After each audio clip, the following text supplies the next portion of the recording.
Thank you. Thank you very much. Good morning. And thank you very much to NADS for the invitation. So what I'm going to say actually builds quite nicely on the two previous presentations, which were super useful. So I'm going to try to complement some of the stuff that was said. My presentation is going to revolve around the emerging opportunities and constraints of cross-theater defense industrial cooperation, specifically between Euro-Atlantic and Indo-Pacific partners or allies of the United States, in an era of protracted great power competition and precise mass, to use Mike Horowitz's phrase, warfare. And I'm gonna take into account three alternative, ideal type ways of approaching security and interaction between the Indo-Pacific and Euro-Atlantic regions: bifurcation, cooperation, and integration. And I'll try and unpack them in a bit. So in a nutshell, what I'm going to argue is that while Europe and the Indo-Pacific are, and I think rightly so, traditionally treated as distinct strategic theaters, they now confront a converging operational challenge, namely implementing deterrence by denial against nuclear-armed adversaries who are deploying so-called A2AD capabilities and who have the capabilities for large-scale attritional warfare. And relatedly, the lessons from Ukraine, and maybe also to some extent the Israel-Iran war, highlight a systemic shift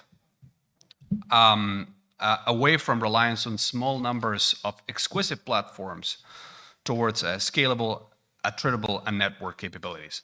And I will also argue that Europe's rapid but uneven defense industrial rearmament sort of contrasts with US technological leadership and Indo-Pacific strengths in maritime and electronics manufacturing in particular. So taking that as a point of departure, I'll identify some complementarities and some specific capability and industrial areas where you can pursue that are more promising in terms of pursuing cooperation. So, as I was saying, the Euro-Atlantic and the Pacific regions are often treated as separate strategic theaters, and rightly so, because they each have their own geography, operational demands, and threat environment. Of course, NATO's current emphasis on deterring a Russian attack on Europe has led to a focus on land warfare and air superiority. On the other hand, the US and its Indo-Pacific allies are focused, as you know, on thwarting China's bid for regional primacy, and that has led them to prioritize the maritime and air domains, right? So we have like an air land and air sea sort of environment, respectively. But having said that, beneath these differences lies a growing convergence. US allies across both regions actually face, I would argue, a remarkably similar operational problem, namely how to implement deterrence by denial against nuclear-armed great power challengers that are intent on leveraging their so-called A2AD capabilities to constrain the access of our security guarantor, who is external to our regions, it happens to be the same one, so as to achieve local escalation dominance, drive a wedge within the alliance, and reshape regional orders to their advantage. So I think this emerging symmetry, which I would call, is not simply conceptual, but it's actually also reshaping force planning, operational concepts, and defense industrial and technological priorities. And I think, as I was saying, that lessons from the war in Ukraine and also the rapid evolution of Chinese and Russian A2AD networks are accelerating a shift away from reliance on small numbers of exquisite high-end systems towards a model in which precision must be paired with mass. And I think operational concepts such as Hellscape in the Indo-Pacific and initiatives such as Replicator in the United States reflect this recognition that attritability, volume, speed of production, and autonomous behavior are becoming core features of modern warfare.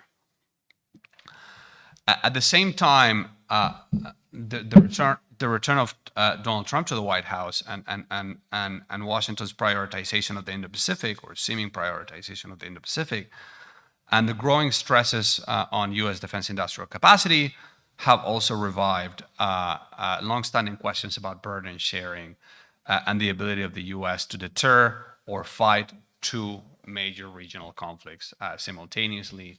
And Secretary Hexet was alluding to that a couple of days ago. I think it's fair to say that today, U.S. allies and adversaries increasingly assume that in a crisis, Washington may struggle to fully resource two theaters at once. And how U.S. allies prepare for this simultaneity problem and how they structure their defense industrial cooperation accordingly may actually prove decisive for the future of deterrence in both the Euro-Atlantic and the Indo-Pacific. I think the challenge today is not merely whether the Euro-Atlantic and Indo-Pacific allies should cooperate more deeply in the defense industrial domain, but where such cooperation makes sense, how far it should go, and what form it should take.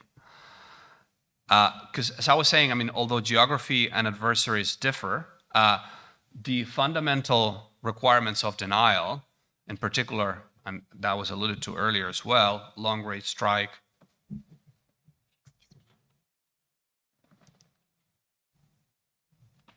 in particular, long-range strike, air and missile defense,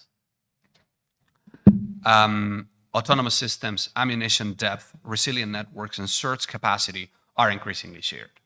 And that creates real opportunities for cross-theater cooperation, but I think also reveals some structural pitfalls that I think should be carefully managed. So I think meaningful cooperation or meaningful defense industrial alignment across the Euro-Atlantic and Indo-Pacific is both possible and desirable, but must be selective rather than indiscriminate. I think this is an important point that I wanted to get across. And I think here it's important to bear in mind that there are certain capabilities that lend themselves more naturally to cooperation or even integration, especially those that benefit from economies of scale and shared standards, but there are others that are so sensitive, region-specific, or technologically complex that cooperation may be difficult, counterproductive, or even politically untenable. So a nuanced approach, one that distinguishes between areas requiring customization and those that can be standardized, I think is critical here. Now, the wars of the 2020s have, I think, exposed the limits of Western militaries' reliance, two-decade reliance on high-end, low-volume systems optimized for permissive operational environments. In Ukraine, we're seeing both sides expend artillery and drones at staggering rates, and missile barrages numbering in the thousands. Israel's recent campaigns also demonstrated the growing value of autonomous and semi-autonomous systems in dense and high-tempo urban operations. And meanwhile, the sort of Indo-Pacific scenarios that we're looking at increasingly assume attrition levels far exceeding previous planning assumptions. In that regard, as I was saying, the hellscape concept in the Indo-Pacific refers to the deliberate saturation of contested spaces with large numbers of attritable, autonomous, and network systems designed to impose overwhelming complexity and cost on an adversary from the outset of a conflict.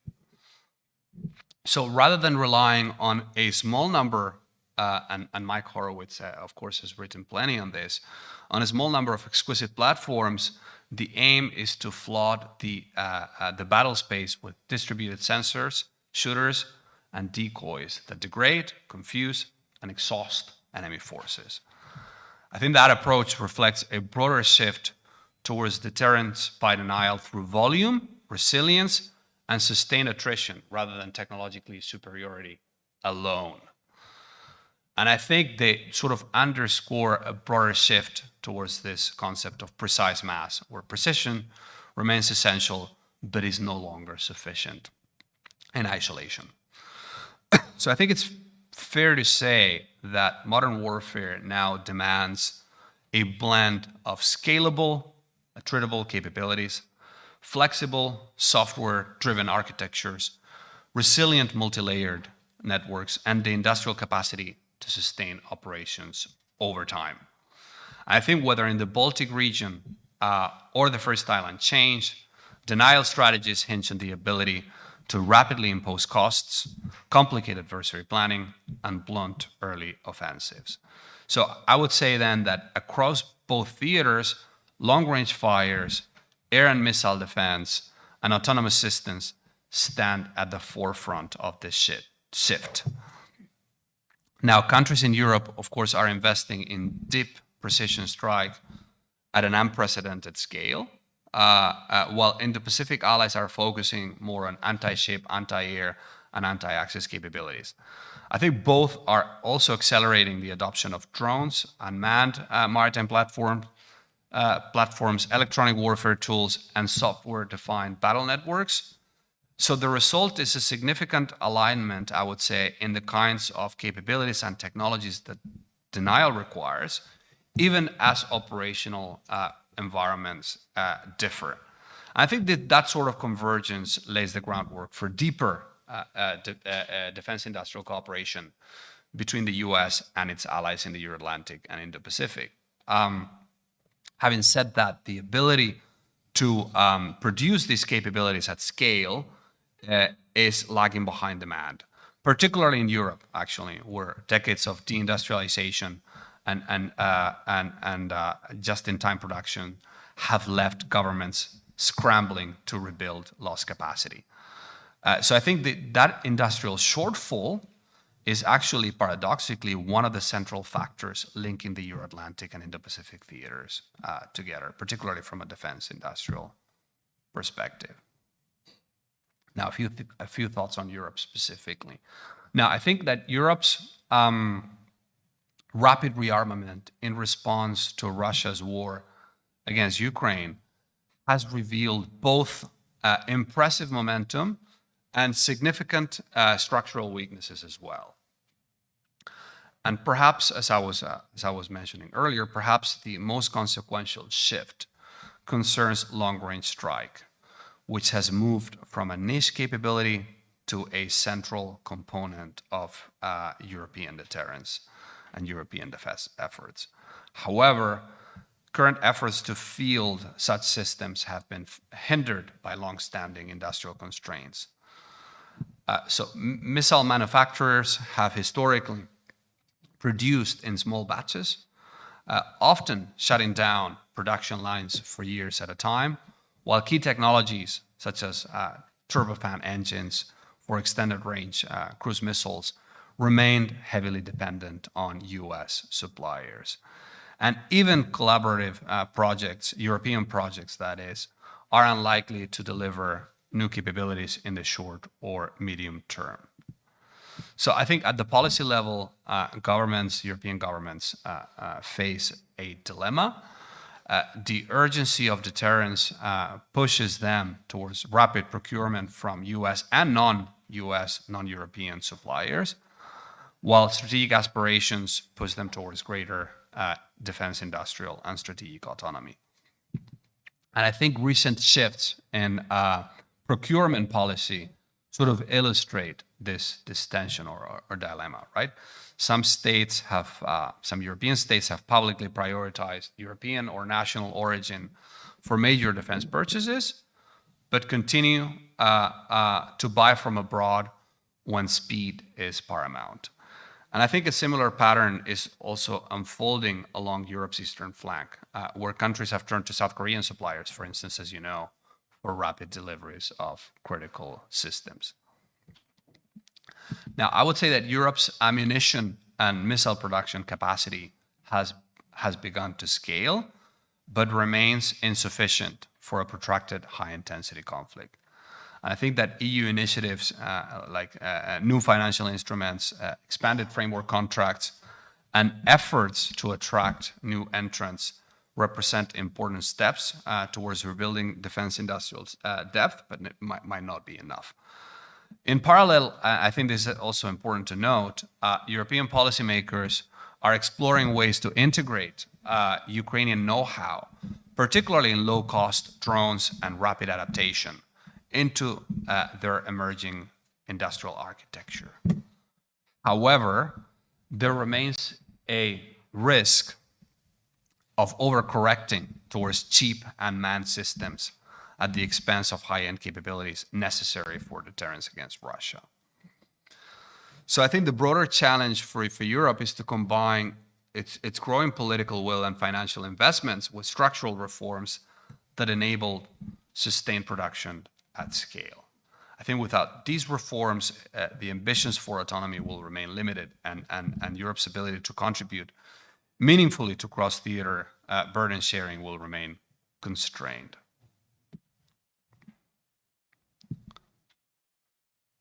Now, as for the differences, as I was saying, while both theaters and both sets of alliances, or both alliance ecosystems, if you will, face similar operational demands, our defense industries possess different strengths that can create opportunities for meaningful cross-theater synergies. So Europe is, I think, rapidly becoming, or might become, a global leader in the production of artillery, ammunition, and certain classes of, let's call them mid-tier missiles. I think Europe's ability to repurpose civilian industrial capacity, particularly in the automotive sector, has enabled also a rapid increase in shell and rocket production. We can see that particularly in Germany. And some European firms now outproduce their US counterparts in key munitions. But by contrast, the United States maintains a significant lead in advanced missile systems, propulsion technologies, sensing, software, and network command and control. And then on the other hand, in the Pacific allies, particularly, I would say, Japan and South Korea, possess world-class shipbuilding capacity, high-quality maritime missile programs, and advanced electronics and dual-use technologies.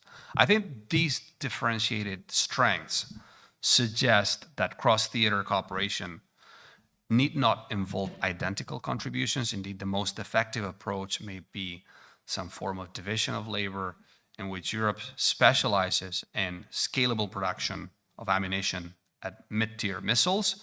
The Indo-Pacific sort of anchors shipbuilding and maritime strike, and the US concentrates on the high-end enabling systems that bind these networks together. I think that sort of specialization is far more realistic than attempts to create a single monolithic industrial ecosystem in which all allies produce the same capabilities.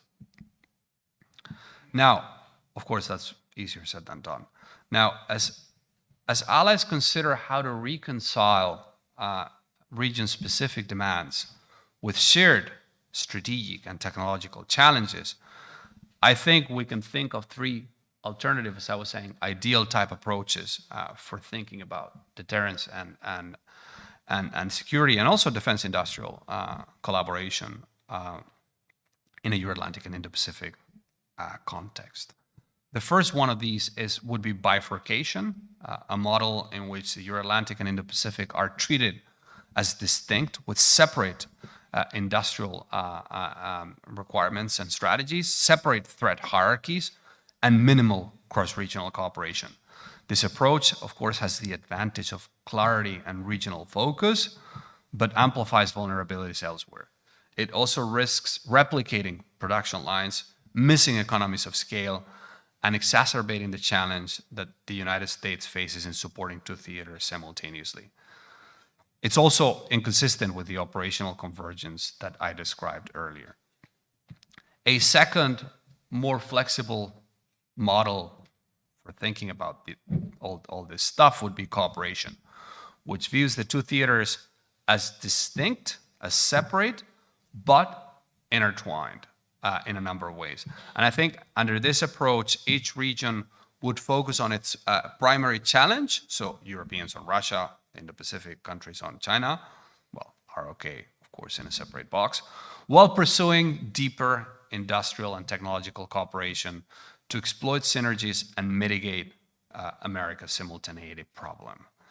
And that could take the form, and again, Christine was alluding to that, of co-development and co-production projects, cross-licensing agreements, harmonized standards, and shared stockpiles for fungible capabilities. I think maritime and aerospace programs such as AUKUS Pillar 2 or multinational air combat initiatives illustrate elements of this logic. And it strikes a balance between autonomy and interdependence and cooperation that is, and is politically less demanding than the next one, which would be full integration. And this is the third model, right? Which is integration, which is treating the Euro-Atlantic and Indo-Pacific as a single strategic theater and a single defense industrial ecosystem. This would involve moving towards shared operational concepts, unified standards, integrated industrial planning, and more structured and permanent cooperation in emerging technologies. So it sounds like political science fiction, I guess. And the industrial goal here would be a genuinely cross-theater deterrence ecosystem with interoperable architectures and interchangeable munitions and systems. I think while the technological incentives for that kind of integration are probably strong, particularly for autonomous systems, open architecture, and AI-enabled C2, for instance, of course, the political, legal, and institutional barriers to that remain formidable. Now, I think, and I'm coming towards the end, like a crucial factor here in determining which capabilities lend themselves to more cross-theater cooperation is the degree to which they require customization for regional conditions versus the degree to which they can be standardized across multiple environments. So for instance, long-range and anti-ship missiles designed for the Western Pacific's maritime geography must account for vastly different operational requirements that land attack missiles optimized for European terrain, right? So even if we're all interested in long-range strike, well, we are looking at long-range strike differently, right? Similarly, air and missile defense systems may require integration with theater-specific sensor networks, political constraints, or rules of engagement. By contrast, mid-tier missile systems, artillery, drones, software-defined radios, and open architecture battle networks generally require far less regional customization. And their fundamental design principles are broadly applicable, I would say, across theaters, and their operational utility is sufficiently generic to allow for common specifications. I think that makes them ideal candidates for standardization and joint production. And I think ammunition exemplifies, and we've been talking about ammunition a lot, the same logic, right? A 155 millimeter round used in the Baltics is functionally identical to one used in the Western Pacific, and therefore can benefit enormously from pooled production. So I think understanding this distinction between capabilities requiring high levels of customization and those amenable to standardization is essential for avoiding failed cooperation efforts. And it allows decision makers to prioritize cooperation where it is both feasible and strategically meaningful. Now, I would say that to sort of start recapping and bringing everything together, the converging operational demands facing Euro-Atlantic and Indo-Pacific allies, combined with their differentiated industrial strengths, point towards the emergence of an interconnected cross-theater deterrence ecosystem, at least from a defense industrial perspective. And that doesn't need to be, of course, fully integrated to be effective. It could probably not be completely integrated. It isn't even in a regional context in Europe. I think what matters here is the creation of shared standards for key enablers, flexible modular architectures that allow allies to plug in capabilities and coordinated industrial planning for systems that benefit most from economies of scale. And relatedly, of course, joint research on emerging technologies, especially AI, missile defense, and space-based sensing, can bind the two theaters' innovation pipelines together as well. I think that sort of shared ecosystem can help mitigate the strategic simultaneity problem, namely the risk that in a major crisis in one theater, the US might struggle to resource the other. So it also allows allies to exploit their complementary industrial strengths while reinforcing the region-specific strategies and approaches. And I think by focusing on fungible capabilities like mid-tier missiles, ammunitions, autonomous systems, and software-defined enablers, it also creates the foundation for credible denial in both regions.